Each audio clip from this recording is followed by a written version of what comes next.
Hello ಗುರು, ನಮಸ್ಕಾರ. Welcome back to my channel soul with Kannada. ಇವತ್ತು ನಾನು ಓಡಿಸ್ತಾ ಇರೋ ಕಾರ್ ಬಂದ್ಬಿಟ್ಟು ಇದು ಮಾರುತಿ 800 ಆಲ್ಟೋ. ಸೂಪರ್ ಕಾರು, ಬರೀ 4.5 lakh on road.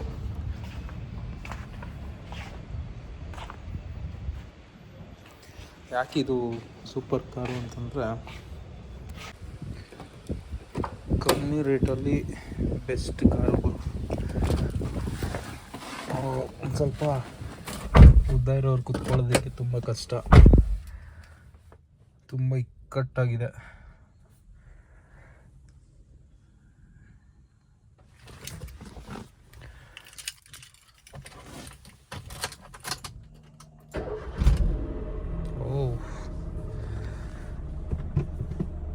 Full raw material ಇದು. ಒಂಥರ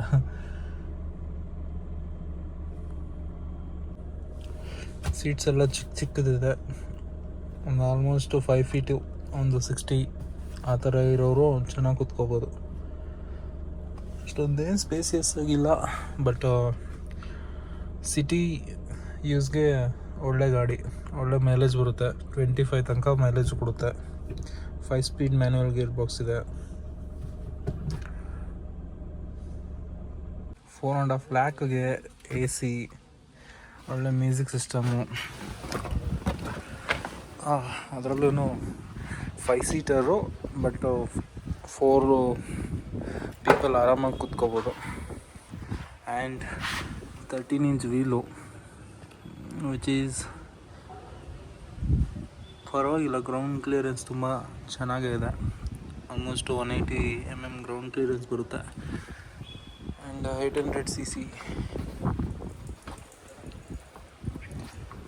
ಇದು VXI ಮಾಡಲು, ಟಾಪ್ ಎಂಡಲ್ಲ. ಆ್ಯಂಡ್ ಬ್ಯಾಕ್ ಸೀಟು, ಗುರು ಏನು ಗುರು ಇದು, ಕಾಲುಗಳೆಲ್ಲಿ ಇಟ್ಕೊಳ್ಳೋದು ನಾವು.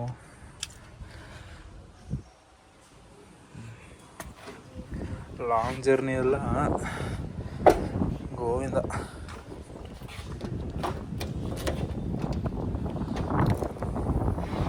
ಬೂಟ್ ಸ್ಪೇಸ್ ತುಂಬ ಚಿಕ್ಕದು, ಒಂದು 150 ಲೀಟರ್ಸ್ ಅಷ್ಟು ಬೂಟ್ ಸ್ಪೇಸ್ ಬರುತ್ತೆ.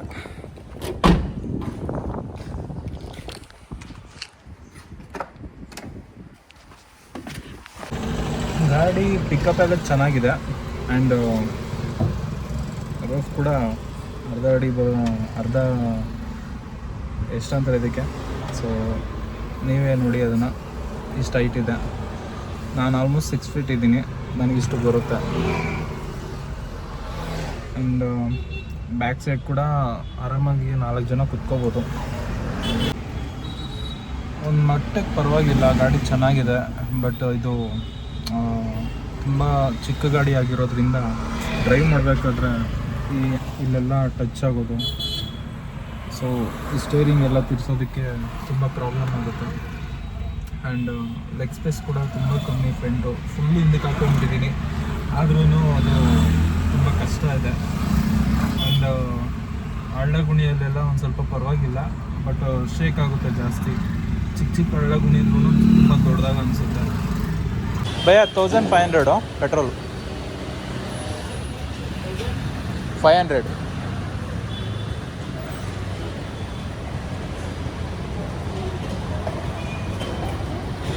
$1,500 ಪೆಟ್ರೋಲ್.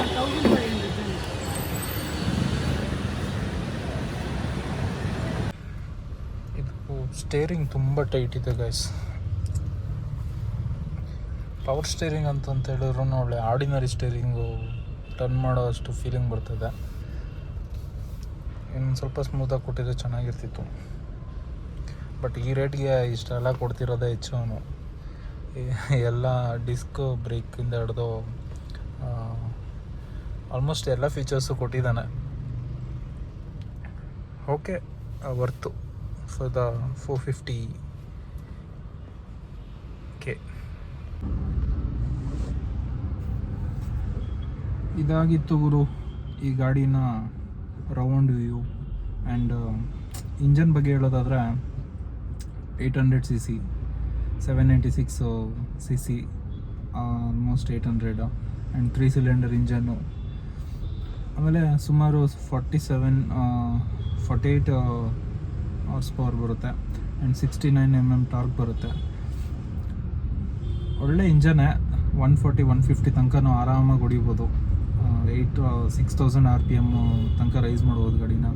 ಆಲ್ಟ್ರನೇಷನ್ ಎಲ್ಲ ಮಾಡಿಸಿದ್ರೆ ಅಂತೂ ತುಂಬ ಚೆನ್ನಾಗಿರುತ್ತೆ.